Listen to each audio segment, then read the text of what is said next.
첫 예배를 드리고 많은 성도님들과 인사 나누고 또 교제 나누면서 정말 신강교회가 정말 주님이 사랑하시는 교회임을 느낄 수 있었습니다. 한 분 한 분의 그 마음의 중심이 주님께로 향해 있는 것을 느낄 때마다 정말 하나님이 지난 74년간 우리 교회를 통해서 영광 받아주시고 또 한 번 믿음의 역사를 새롭게 써내려 가실 것에 대한 기대와 소망을 품게 되었습니다. 이 마음으로 기도하면서 하나님이 지금까지도 하나님께서 놀랍게 우리 교회를 사용해 주셨는데 앞으로는 더 놀라운 은혜로 인도하여 주셔서 하나님이 더 기뻐하는 교회로 더욱 하나님의 영광을 드러내는 교회로 우리 교회를 인도해 주실 거다라는 마음의 소원을 품게 되었습니다. 그리고 이 소망의 마음을 품고서 오늘부터 시작돼서 몇 주간 하나님이 기뻐하는 교회를 세우라라는 주제로 우리 교회가 나아갈 방향 또 정말 우리 가운데 하나님이 어떤 일을 행하실지에 대해서 함께 나누고 그 소망의 은혜를 붙잡게 되기를 축복합니다. 오늘은 십자가만 자랑하는 교회라는 제목으로 그 은혜를 나누기를 원합니다. 한 번은 저희 아내가 저한테 아이들과의 대화 내용을 들려준 적이 있습니다. 세 아들 중에서 한 명이 엄마에게 이렇게 질문을 한 거예요. 아빠는 어떻게 그렇게 길을 잘 알아? 그러니까 운전하는데 이런저런 길로 잘 다니는 거 보고서 애가 신기했는지 그런 질문을 한 거예요. 근데 그 옆에서 그 이야기를 듣던 또 다른 아이가 그 이야기에 대뜸 아빠니까 이렇게 대답을 한 거예요.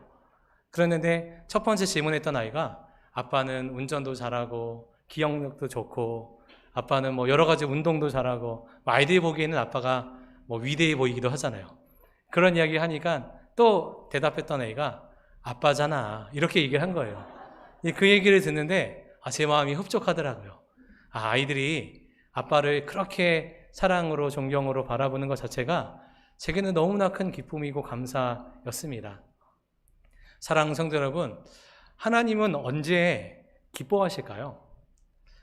먼저는 우리 존재 자체를 하나님이 기뻐하실 줄 믿습니다. 주일에 정말 다른 곳 가지 아니하고 오직 하나님의 은혜를 사모해서 이 자리에 나와서 하나님의 은혜를 찬송하고 주의 이름을 부르는 한 분 한 분 하나님의 자녀된 여러분을 주님이 사랑하시고 존귀하게 여기실 줄 믿습니다. 그런데 하나님을 더 기쁘시게 해드리는 방법이 있습니다. 그것은 아무도 주의 이름을 부르지 않을 때, 아무도 하나님의 영광을 드러내지 않은 그 자리에서 오직 하나님의 영광과 은혜만 찬송하고 드러내는 그 한 사람을 주님은 기쁘게 여기십니다. 우리 모두가 그러한 존재 되기를 축복합니다. 아무도 하나님의 이름을 부르지 아니하고 아무도 하나님의 이름을 높이지 아니하는 그 순간, 그 장소, 그 환경에서도 오직 우리 입술에는 하나님 그분만을 높이고 찬양하는 그런 영광과 은혜가 충만하길 바랍니다. 또 우리 신강교회가 그러한 교회가 되기를 축복합니다. 십자가를 자랑하는 교회, 오직 예수님만 드러내는 교회를 주님은 기뻐하십니다. 그런데 여기에 또한 많은 그리스도인의 문제가 있기도 합니다. 여전히 우리가 예수님의 은혜를 안다라고 말하지만 어느새 십자가 외에 자랑할 것이 생기게 되는 것이 우리들의 모습이기도 합니다. 사도 바울 당시에도 이러한 사람들이 있음을 오늘 갈라디아서 6장 통해서 살펴볼 수가 있습니다. 갈라디아서에 거짓 선생들이 등장하게 되었는데 이 선생들은 유대의 배경을 가진 사람들이었습니다. 이 사람들은 처음에는 예수 그리스도의 십자가면 충분합니다라는 것을 믿었다가 금세 그의 마음 가운데 어떤 생각이 틈탔냐 하면 우리가 예수님의 십자가로 구원받았지만 할례를 받는 것도 필요하지 않겠나라는 생각이 들은 것입니다. 이스라엘 백성들이 할례를 행함으로 난지 8일 만에 할례를 행함으로 말미암아 그들이 하나님의 거룩한 백성이 되었음을 구별하여 드린 것이 이스라엘 백성들의 전통이었죠. 이 전통, 이 행위가 구원받는 일에 중요하다라는 생각을 가진 이들이 생겨나게 된 것입니다. 그리고 그 생각을 가지고 유대인이 아닌, 유대인들은 이미 다 할례를 받은 사람들이지만 할례를 받지 아니하는 이방인들, 전혀 하나님도 모르고 예수님도 모르던 그 사람들이 오직 십자가의 구원의 은혜로 말미암아 구원에 이르게 되었는데 그들에게 다가가서 이렇게 이야기하는 겁니다. 십자가도 필요하지만 할례를 행해야 구원에 이르게 될 수 있다. 이런 거짓 가르침으로 갈라디아 교인들을 혼란스럽게 만드는 거짓 선생들이 등장하게 된 것이 그 당시 갈라디아 교회의 형편이었던 것입니다. 그 형편을 보면 이들의 마음 가운데 스스로 자랑하고 싶은 마음이 있었던 것입니다. 우리가 믿어도 너희같이 할례 받지 아니한 이방인 기독교인들과 나이 때부터 할례 받은 우리는 다르다. 우리는 선택받은 민족이고 우리는 하나님의 거룩한 백성이고 우리 안에 하나님의 거룩한 의가 있다라고 스스로 자랑하고 스스로의 의를 드러내고 싶은 마음이 그들의 마음에 있었던 것입니다. 이런 기준으로 보면 사도 바울은 자랑할 것이 수없이 많았던 사람인 것을 우리는 알고 있습니다. 사도 바울은 유대인 중에 유대인이었습니다. 그도 난지 8일 만에 할례를 받았고 그가 난 다소라는 지역에 가장 그 당시 번창했던 헬라 문화를 어릴 적부터 익숙했던 그렇게 배웠던 사람이었습니다. 그는 또한 가말리아의 문화에서 유대인 중에 유대인, 율법 중에 율법을 배웠던 사람입니다. 그리고 그는 로마 시민권을 가진 사람이었습니다. 학식으로나 가문으로나 실력으로나 모든 것에 있어서 그는 세상 어떠한 사람들보다도 뒤처지지 않을 정도로 스스로 자랑할 것이 많은 사람이 사도 바울의 모습이었던 것입니다. 그리고 그도 예수님을 만나기 전에 이런 것을 자랑하며 살았던 사람입니다. 내가 율법에 능통한 사람이었고 율법을 지키는 사람이었고 내가 바리새인 중에 바리새인인 것을 자랑하고 자랑했던 사람이 바로 사도 바울이었던 것입니다. 그런데 그가 십자가의 예수님을 만난 이후에 어떻게 고백이 변했냐 하면 오늘 14절 말씀에 그러나 내게는 우리 주 예수 그리스도의 십자가 외에 결코 자랑할 것이 없나니. 그는 십자가 외에는 내가 학식이 뛰어난 것도 좋은 가문에서 뛰어난 것도 시민권을 가진 것도 그 어떤 것도 조금도 자랑할 것이 없다라고 그는 당당히 선포하고 있는 것입니다. 그가 모든 것 가치 있다 여겼던 것, 소중하게 여겼던 것, 이 모든 것을 다 해로 여기고 배설물처럼 여기고 오직 한 의, 예수 그리스도의 십자가의 의만 붙잡고 나아갔던 것이 그의 삶이었던 것입니다. 사랑하는 성도 여러분, 여러분의 고백은 어떠신가요? 우리는 이루 말할 수 없는 하나님의 은혜 가운데 살고 있는 사람들입니다. 세상이 줄 수도 없고 이해할 수도 없는 놀라운 평안과 기쁨의 그 역사를 우리는 경험했던 사람입니다. 근데 이번 한 주간 살아갈 때 여러분이 만나는 사람들에게 무엇을 자랑하며 사셨나요? 무엇을 드러내며 사셨나요? 기독교인이라 말하면서 믿는다 말하면서도 여전히 내가 입을 열면 예수님은 좋으신 분이시고 예수님이 내 생명이시고 예수님이 나의 피할 바위시고 예수님이 나의 산성이십니다. 고백하기보다는 내가 어떤 사람이었는지, 내가 얼마나 큰 일을 했던 사람이었는지, 내가 지금 무엇을 가져 있는지, 내가 어떤 것을 소유했는지, 내 자식이 어떤지, 내 남편이, 내 배우자가 어떤지 이런 것을 자랑하며 사는 사람들이 있는 것, 이것이 우리의 마음을 안타깝게 하는 것입니다. 오늘 정말 예수 그리스도의 십자가 은혜가 우리 가운데 충만한 사람은 사도 바울과 같이 십자가 외에는 결코 우리에게는 자랑할 것이 없습니다. 내가 그렇게 생명처럼 여기던 이 모든 것이 배설물과 같습니다. 나에게 아무런 존재가 아닙니다. 라고 고백할 수 있는 믿음의 사람이 될 수 믿습니다. 저와 여러분들이 우리 모두가 그런 은혜를 고백하게 되기를 축복합니다. 우리가 여기서 오해하지 말아야 할 것이 있습니다. 십자가 외에 결코 자랑하지 말아야 될 것, 이것은 우리 안에 다른 것 그 어떤 것도 1%, 0.1%도 주의 십자가 외에는 자랑하지 않는다라는 것을 고백하는 것입니다. 우리는 다 예수님의 어느 정도 다 드러내는 삶을 살아갑니다. 어떤 사람은 내가 삶 가운데 50%, 퍼센트로 따지면 50%, 60%, 90% 모든 삶 가운데 주의 이름을 드러내는 삶을 살 수 있겠죠. 그러나 99%를 예수의 이름을 증거하더라도 단 1% 내가 주님께 드렸던 헌신, 열정, 내가 하나님께 드렸던 나의 그 어떤 것, 내가 소유했던 그 어떤 것을 드러내고 싶고 자랑하고 싶은 마음이 조금이라도 내 마음의 한편에 남아있다면 하나님은 이를 기쁘게 여기시지 않는다라는 것입니다. 우리의 마음의 중심은 모든 심령이 주 예수의 영으로 충만해지는 것입니다. 다른 세상의 모든 것들은 다 제하여지고 내 안에 있는 예수의 이름만, 예수의 은혜만 남게 되는 것, 이것이 우리 가운데 남게 되는 것입니다. 그래서 사도 바울은 그가 수없이 사도로서 힘써 행하고 헌신하고 봉사였지만 이는 고린도전서에 이렇게 고백합니다.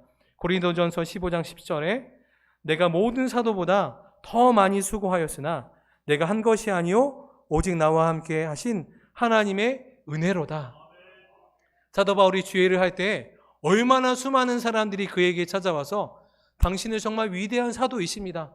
어떻게 그렇게 헌신하고 위대한 일을 할 수 있었겠습니까? 라고 그를 높이고 그를 칭찬하고 그에게 모든 영광을 돌리려 할 때마다 사도 바울은 내가 한 것은 아무것도 없습니다. 이 모든 것은 하나님의 은혜입니다. 이런 고백으로 나아갔던 하나님의 영광을 드러냈던 사람입니다. 우리의 목표가 바로 이와 같습니다. 우리의 목표는 내 이름 한자 새기는 것 아닙니다. 사람들에게 내 이름 하나를 기억하기 위해서 살아가는 삶, 이것은 참 불쌍한 삶일 수 있습니다. 내 이름은 다 지워지더라도 나의 삶의 끝자락에 오직 예수님의 이름과 향기만 드러내는 삶이면 족합니다. 충분합니다. 우리 신광교회도 마찬가지입니다. 우리 신광교회의 이름이 유명해지는 것 우리의 소원 아닙니다. 우리의 소원은 우리 교회를 통해서 살아계신 하나님의 영광을 드러내는 것, 이것이 우리의 유일한 소망인 줄 믿습니다. 저는 이 소망을 품게 된 것이 한 번은 말씀을 드릴 때 한 가지 예화를 들으면서 이 소원을 품게 되었습니다. 이것은 찰스 스펄전 목사님의 예화입니다. 당시 영국에 유명한 설교자들이 많이 나왔습니다. 그 중에서도 유명했던 설교자가 조셉 파커 목사님 그리고 찰스 스펄전 목사님, 두 분이 양대 산맥처럼 유명한 목사님이셨습니다. 한 번은 미국에서 여러 목사님들이 이 유명한 목사님, 정말 위대한 설교자들의 설교를 들으러 미국에서 영국으로 건너가게 되었습니다. 그리고 도착하고 첫 번째 주일에 먼저는 조셉 파커 목사님이 심호하시는 시티 템플 교회에 가서 예배를 드렸습니다. 예배를 드리는데 역시나 조셉 파커 목사님의 설교가 너무나 훌륭한 거예요. 말씀을 듣는데 말씀 한 구절 한 구절이 너무나 명설교, 은혜가 충만한 설교였습니다. 그래서 그 예배를 드리던 모든 목사님들 나오면서 동일하게 이렇게 고백하는 것입니다. 조셉 파커 목사님은 정말 위대한 설교자이셔. 그리고 저녁 다시 찰스 스펄전 목사님이 심호하시는 메트로폴리탄 타버너클 교회에 다시 가게 되셨습니다. 그 예배 드리는데 역시나 찰스 스펄전 목사님의 그 위대한 설교, 위대한 웅변, 그 목소리, 그 한 구절 한 구절이 목소리가 너무나 위대해서 금방 그 설교에 깊이 빠져들게 되었습니다. 그런데 그 설교를 들으면 들을수록 모든 목사님의 심령 가운데 모인 성도들의 수가 어떠한지, 예배당의 크기가 어떠한지, 그리고 목사님의 설교가 어떠한지, 그리고 심지어 조셉 파커 목사님의 설교가 이렇고 또 찰스 스펄전 목사님의 설교가 이렇고 처음에는 비교하는 마음으로 설교를 듣다가 이런 생각이 다 모두 사라지게 되었습니다. 그리고 설교를 듣고 나오면서 모든 목사님들이 한 가지 고백으로 나왔습니다. 우리 주님은 위대한 구주이셔. 찰스 스펄전 목사님의 설교를 듣고 아무도 그의 이름을 기억하지 않았습니다. 그의 설교가 위대하였다. 그의 설교가 너무나 놀라웠다. 예배당이 컸다. 시스템이 잘 되어 있다. 성도들 수가 몇 명이 모였다. 처음에는 그런 눈으로 예배를 들었다가 설교를 들으면 들을수록 이 모든 것이 다 가려지고 오직 그 자리에 함께 임재하신 예수 그리스도의 영광만 바라보는 눈이 활짝 열리게 된 것입니다. 설교를 듣고 결론은 우리 주님은 정말 위대한 구주이셔 라고 고백한 놀라운 은혜가 그 신령 가운데 있었던 것입니다. 사랑하는 성도 여러분, 이것이 저와 여러분의 소원 되기를 축복합니다. 우리가 살아감에 있어서 우리가 어떤 모습인 것 중요하지 않습니다. 우리는 질그릇 같은 존재입니다. 우리는 은그릇, 금그릇 될 필요가 없습니다. 우리가 평생 더 좋은 직장, 더 좋은 위치, 더 좋은 대우받으려고 평생 살아가는 이런 어리석은 삶 되지 아니하고, 우리가 어떠한 상관없이 우리의 삶을 통해서 예수님 그분의 향기와 은혜만 증거하면 그것으로 충분한 것입니다. 신강교회가 우리 교회 이름을 몰라도 됩니다. 저기 작동, 저기에 있는 교회, 저 교회 이름이 뭐지? 잘 모르겠는데? 그런데 저 교회 성도들의 삶을 보니까 예수님이 어떤 분이신지를 알 것 같아. 예수님은 정말 사랑이 충만하신 분이셔. 저 성도들의 삶을 보니까 예수님은 정말 위대한 구주이신 것 같아. 믿지 않은 이들까지도 교회의 이름은 기억하지 않는다 할지라도 예수님 그분이 기억할 수 있는 그런 은혜의 통로가 되는 것, 이것이 우리의 소망인 줄 믿습니다. 우리의 목표는 좋은 교회 세우는 것 아닙니다. 성장하는 교회 세우는 것 아닙니다. 부흥하는 교회, 칭찬 듣는 교회 세우는 것 아닙니다. 오직 예수님의 이름만 드러내는 교회, 이것이 우리의 소원인 줄 믿습니다. 만약 누군가 우리 교회를 칭찬할 때 신강교회는 달라, 신강교회는 특별해, 이런 이야기를 듣고서 우리 마음 가운데 흡족한 생각이 들고 뿌듯한 생각이 들고 어깨가 으쓱해진다면 우리는 회개함으로 주님께 나아가야 됩니다. 우리 교회의 이름은 칭찬받아서는 안 됩니다. 오직 우리 교회를 통해서 역사하신 주의 이름만 높임 받아야 되는 것, 이것이 우리가 나아가야 될 길인 줄 믿습니다. 우리가 그 길로 나아가는 저와 여러분들 되기를 축복합니다. 이를 위해서 우리가 무엇을 해야 될까요? 십자가 은혜의 사람이 되면 충분합니다. 우리가 신앙생활 하다 보면 공로주의, 율법주의에 빠지게 됩니다. 처음 예수님 믿었을 때는 모든 것이 다 은혜로 여겨질 때가 있습니다. 내게 구원하여 주신 분, 내 죄를 씻어주신 분, 그것으로 충분합니다라고 고백하는데 어느덧 우리의 직분이 높아지고 또 교회에서 큰 일을 감당하고 오랜 시간 신앙하면서 내 마음 가운데 싹트기 시작하는 것 가운데 하나가 내가 교회를 위해서 무엇을 했는지, 내가 교회를 위해서 어떤 희생을 했는지, 이것을 드러내고 싶은 공로주의에 빠질 때가 있습니다. 왜 그렇죠? 우리 안에 은혜를 놓치고 살아가기 때문입니다. 어제의 기억으로 오늘을 살아가기 때문에 우리가 이런 어려움 가운데 빠지게 되는 것입니다. 여러분들은 이번 한 주간 어떤 은혜를 붙잡고 살아갔나요? 예수님이 우리와 함께 계심에도 하루하루 살아계신 하나님의 은혜를 경험하며 살지 못했다면 우리의 심령은 지금 병들어 있는 것일 수 있습니다. 예수님이 우리와 함께 계시고 예수님이 살아계신 주의 음성으로 날마다 함께 하심에도 불구하고 어제 받았던 은혜, 10년 전, 20년 전 누렸던 그 은혜만 기억하고 오늘을 살아간다면 오늘 하루 우리가 은혜의 깊은 바다 가운데로 나아갈 수 없습니다. 우리에게 기도할 제목이 많이 있습니다. 그런데 정말 중요한 기도 제목은 주님, 은혜가 은혜로 붙잡혀지게 되게 하여 주시옵소서. 주님, 십자가만 바라보면 눈물을 흘렸던 그 시절, 그 은혜가 내게 회복되게 하여 주시옵소서. 어느새 눈물이 마르고 감사를 사라지고 몸이 건조하게 신앙생활하고 습관적으로 신앙했던 그 시간들은 다 뒤로 한 채 주님 앞에만 서면 십자가만 바라보아도 성전 앞에 무릎 꿇기만 해도 내게 한없는 주의 은혜가 흘러넘치게 되는 것, 이것이 우리 가운데 회복되게 되기를 축복합니다. 우리 코에서 호흡만 멈추면 우리 육신은 그대로 썩어지게 되는 것입니다. 우리의 영도 마찬가지입니다. 우리의 영 가운데 은혜가 은혜로 고백되어지지 않으면 매 순간 하나님의 살아계신 말씀, 살아있는 은혜가 경험되어지지 않으면 우리의 영은 지금 죽어져 가고 있는 것일 수 있습니다.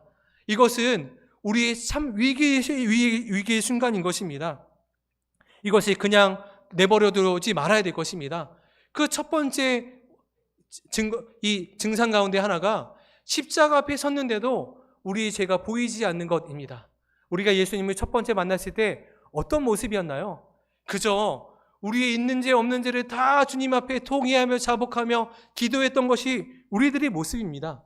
왜냐하면 십자가에 있는 그 능력이 있기 때문입니다.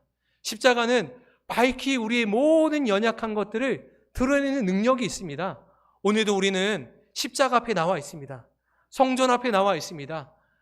일주일간 살아가면서 우리가 지었던 죄, 생각으로나 마음으로나 입술로 누구에게도 말하지 않았던 그 은밀하게 지었던 죄, 다 다른 사람들은 내가 거룩하고 또 정말 믿음이 좋은 사람이라고 생각하지만 주님만 아는 나의 은밀한 죄, 나의 마음으로 그렇게 누군가를 미워하고 누군가를 판단했던 그 죄, 이것이 주의 십자가 앞에 드러나면 낱낱이 다 드러나게 되는 것입니다. 그리고 주의 성령이 덮여지면 그 작은 죄 하나가 너무도 견딜 수가 없어서 마음이 찢어지고 가슴이 찢어지는 마음으로 주님 앞에 회개하게 되는 것입니다. 이 마음이 우리 가운데 회복되게 되기를 축복합니다. 디모데전서 1장 15절에 사도 바울은 이렇게 고백합니다. 죄인 중에 내가 괴순이라. 디모데전서는 사도 바울이 노년에 쓴 서신서입니다. 사도 바울은 이제 처음에는 예수님의 이름을 몰라서 수많은 죄를 지었지만 수십 년간 그가 이 지중해 연안에 돌면서 전도여행을 다니면서 누가 봐도 그는 위대한 사도로 쓰임받았던 사람이었습니다. 그러니 그를 따르던 수많은 제자들도 생겼고 이제 어느 정도 그도 이제 많은 사람들 앞에서 제자들 앞에서 그런 대로 있는 모습, 그렇게 존경받을 모습으로 서 있어야 되는 것이 그의 모습일 수 있습니다. 그런데 그는 당당히 이렇게 고백합니다. 내가 죄인입니다. 죄인 중에서도 저는 괴수입니다. 저 같은 사람은 십자가의 은혜 아니면 하루도 살아갈 수 없는 사람입니다. 그는 그렇게 매일을 십자가의 은혜 가운데 살았던 사람입니다. 그러니 그가 끝까지 흔들리지 아니하고 그가 변함이 없이 그가 자신의 의를 드러내지 아니하고 그가 평생 주님 앞에 설 날까지 예수님의 이름만 드러내는 사람으로 쓰임받았던 사람인 것입니다. 저 여러분들이 그렇게 은혜 가운데 서게 되기를 축복합니다. 십자가 앞에 서면 그렇게 됩니다. 모라비안 교단의 창시자인 진덴돌프 백작, 그가 청년의 때에 그렇게 세상에 마음이 빼앗기고 살던 사람이었습니다. 하루는 박물관에 가서 그냥 여느 날처럼 한 그림을 바라보다가 성령께서 그의 마음을 휘집어 놓으셨습니다. 그의 본 그림은 예수님이 십자가에 박히신 그림이었습니다. 평상시 같으면 그냥 지나쳤을 그림이었습니다. 그런데 그날 예수님이 십자가에 박히신 그 그림을 보는 순간 어느새 자기도 모르는 사이에 그는 그 그림 앞에 무릎을 꿇게 되었습니다. 그리고 두 손을 모으게 되었습니다. 그리고 그림을 다시 보게 되는데 그림에서 면류가 쓴 자리와 못자국 난 그 손에 피가 흐르고 있는 것이 그의 눈에 보이기 시작했습니다. 그리고 그 성화 밑에 이렇게 적혀 있었습니다. 내 너를 위하여 몸버려 피 흘려 죽었만 넌 나를 위해 무엇을 주느냐. 이것이 하나님의 음성으로 그에게 들려지게 되었습니다. 그리고 무릎을 꿇은 채 이렇게 기도했습니다. 오 주님, 저도 주님께 제 피를, 제 생명을 바치겠습니다. 그리고 그는 자신의 성공과 자신의 평안을 위해서 살아갔던 인생을 다 정리하고 오직 하나님을 위한 삶으로 그의 인생을 내어드렸습니다. 그리고 귀한 사명자의 삶을 살아가고 그가 세웠던 모라비안 교단은 한 가지 별명이 생겼는데 피의 교단, 오직 예수님의 이름만 드러내는 교단이 되었던 것입니다. 사랑하는 성도 여러분, 우리에게도 그런 은혜의 눈이 회복되게 되기를 축복합니다. 하나님의 은혜가 충만해지면, 내 죄가 깨달아지면 또 한 가지 드러내는 그 사건이 있는데, 은혜, 하나님의 사랑의 크기가 어떠한지를 우리가 알게 되는 것입니다. 예수님의 십자가를 바라보면 우리는 이런 질문을 하게 됩니다. 예수님을 십자가에 못 박은 사람이 누구인가? 예수님을 고소했던 대제사장과 서기관들, 이들에게도 책임이 있을 수 있겠죠. 그리고 예수님이 아무 죄가 없었지만 그에게 사형, 십자가형을 판결했던 그 빌라도에게도 그 죄가 있을 수 있습니다. 그리고 예수님을 판 가룟 유다도 그 죄인 중에 한 사람일 수 있습니다. 그런데 예수님을 십자가에 못 박은 사람은 따로 있습니다. 그가 누구일까요? 바로 하나님이십니다. 예수님을 십자가에 못 박히고 계획하시고 그 일을 성취하신 분은 바로 하나님이십니다. 사도행전 2장 37절에 이 예수께서 버림을 받으신 것은 하나님이 정하신 계획을 따라 미리 알고 계신 대로 된 일이지만 하나님이 정하신 계획을 따라 이것이 십자가의 사건인 것입니다. 그리고 마가복음 15장 34절에도 제9시에 예수께서 크게 소리 지르시되 엘리 엘리 라마 사박다니 하시니 이를 번역하면 나의 하나님 나의 하나님 어찌하여 나를 버리셨나이까 하는 뜻이라. 여기서 엘리 엘리 라마 사박다니에서 라바 사박다니는 버리다라는 뜻을 가진 단어입니다. 사박다니라는 뜻. 그런데 이것은 단순히 무시하거나 단순히 외면당하는 수준이 아닌 것입니다. 완전한 포기와 완전한 버림을 의미합니다. 예수님이 겪으신 고통은 하나님께서 그냥 고개를 돌려서 외면하신 것이 아니라 완전한 포기, 완전한 버림, 자기 아들을 그렇게 내어주신 것입니다. 예수님은 육신을 입고 이 땅에 오셔서 수많은 고초를 당하셨습니다. 천국 복음을 전하셨고 병자를 고치셨지만 아픈 자들과 함께 하셨지만 예수님이 이 땅에 오신 이유는 십자가 지시기 위해서 버림받기 위해서 이 땅에 오신 것입니다. 왜 그러하셨죠? 하나님은 십자가에서 그의 사랑한 아들을 버리셨고 예수님께서는 인간이 느낄 수 있는 가장 참혹한 고통과 외로움과 고난을 십자가에서 다 짊어지셔야만 했습니다. 왜 그러야만 했나요? 십자가의 사랑과 크기와 용서가 어떠한지를 우리에게 보여주기 위함인 것입니다. 사랑하는 아들을 버릴 만큼 우리를 사랑하셨고 어떤 조롱과 수치와 부끄러움도 참아낼 정도로 우리에게 용서의 은혜를 베풀어 주셨다. 이거를 보여주기 위해서 하나님은 그의 아들을 버리셨고 예수님은 모든 고난과 고초를 다 십자가에서 견디셨던 것입니다. 우리가 십자가 앞에 서면 그 약속을 붙잡을 수 있게 됩니다. 우리 안에 두려움이 있습니다. 우리 안에 두려움은 사람들로부터 외면당할 수 있다라는 두려움입니다. 누군가 나에게 나를 비판하고 누군가 나를 떠날 수 있다. 누군가 나에게 손가락질할 수 있다. 언젠가 지금은 나를 다 인정해 주는 것 같지만 어느 순간 내 뒤에서는 나를 비난하고 나를 손가락질 수 있다. 우리에게는 그런 두려움이 있습니다. 그런데 십자가 앞에 서면 하나님의 약속을 붙잡을 수 있는 것입니다. 결코 외면하지 않는 사랑, 결코 포기하지 않는 사랑, 우리가 어떤 모습으로 온다 할지라도 세상에 그 어떤 죄를 짓는다 할지라도 우리를 포기하지 않으시고 우리를 끝까지 자녀 삼아주신 하나님의 사랑이 있으니 십자가가 있으니 그것으로 충분한 것입니다. 우리가 매주 예배당에 나와서 그 은혜로 회복하지 아니하면 우리는 결코 십자가를 자랑할 수 없습니다. 내 죄를 볼 수 있는 눈, 내 죄를 보는 것으로 끝나는 것이 아니라 내 죄가 어떠하든 상관없이 하나님의 사랑이 내 심령에 가득 차 있다. 하나님의 은혜의 바다는 너무나 깊고도 넓다라는 것이 우리 가운데 은혜로 붙잡혀지면 내가 붙잡았던 그 모든 것 다 해로 여기고 배설물처럼 여기고 우리의 삶 가운데 오직 한 분이신 예수님 그분만 증거하고 드러내는 삶이 될 줄 믿습니다. 우리 모두가 그 길 걸어가서 주님 앞에 섰을 때 내 종아 칭찬 듣는 그런 은혜의 삶 살 수 있는 저와 여러분들 모두가 되기를 축복합니다. 이 시간 이 말씀 붙잡고 우리가 합심하여 기도하는 시간을 갖겠습니다.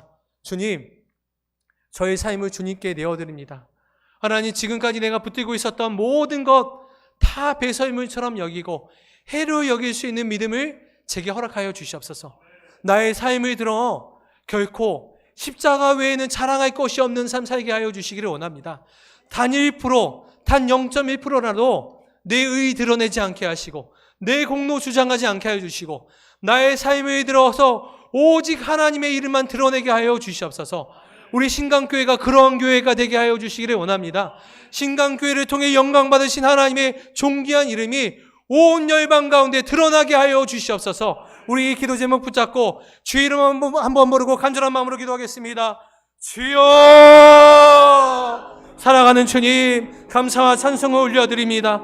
하나님, 우리의 삶 가운데 하나님의 영광과 은혜만 드러내는 삶으로 우리를 나아가게 하여 주시기를 원합니다. 하나님, 우리의 입술, 우리의 마음, 우리의 생각의 중심이 오직 하나님께만 향하게 하여 주시기를 원합니다. 나로서는 아무것도 아닙니다. 내 이름, 하나님, 내가 주님께 드렸던 헌신, 공로, 하나님 모든 것 주님께 다 아무것도 아닙니다. 다 지어지게 하여 주시옵시고 나의 삶을 통해 예수님의 향기만 드러내게 하여 주시기 없어서 우리 신강교회가 그러한 교회가 되게 하여 주시기를 원합니다. 우리 신강교회를 통해서 열방과 민족과 나라 가운데 하나님의 영광스러운 이름이 하나님 드높여지게 하여 주시옵시고 수많은 이들에게 그리스도의 영광과 은혜를 드러내는 신고하는 교회가 될 수 있도록 축복하여 주시기를 원합니다. 하나님, 예수 그리스도의 십자가 외에 결코 자랑할 것이 없음을 고백했던 사도 바울의 고백이 우리의 고백이 되게 하여 주시옵시고 하나님, 우리가 그 사랑을 위해서 날마다 십자가의 은혜를 충만히 누리게 하여 주시옵소서. 죄 가운데 빠져있는 우리를 건져주시고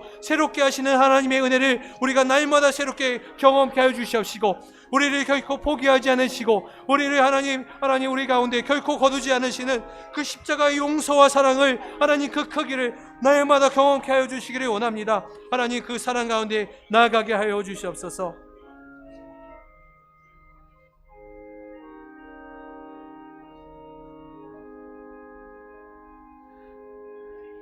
사랑하는 주님, 감사와 찬송을 올려드립니다. 죽을 수밖에 없는 저희를 건져주시고 하나님의 자녀 삼아 주셨습니다. 하나님, 이 모든 것이 하나님의 은혜입니다. 하나님께 이 모든 영광과 찬송을 올려드리게 하옵소서. 하나님, 우리의 삶 가운데 우리의 흔적은 다 지워주시기를 원합니다. 지난 삶을 돌아보지 않게 하여 주시옵시고 표대를 향해 그리스도 예수 향해서 잡힌받은 것을 하나님 잊어버리고 그리스도 예수를 향해서 달려나가는 모든 하나님 성도들의 삶 되게 하여 주시기를 원합니다. 나의 공로, 나의 의 하나님 다 지어주시고 나의 삶을 통해서 예수님의 향기만 드러내게 하여 주시옵소서. 하나님, 우리 신강교회가 그러한 교회 되게 하여 주시기를 원합니다.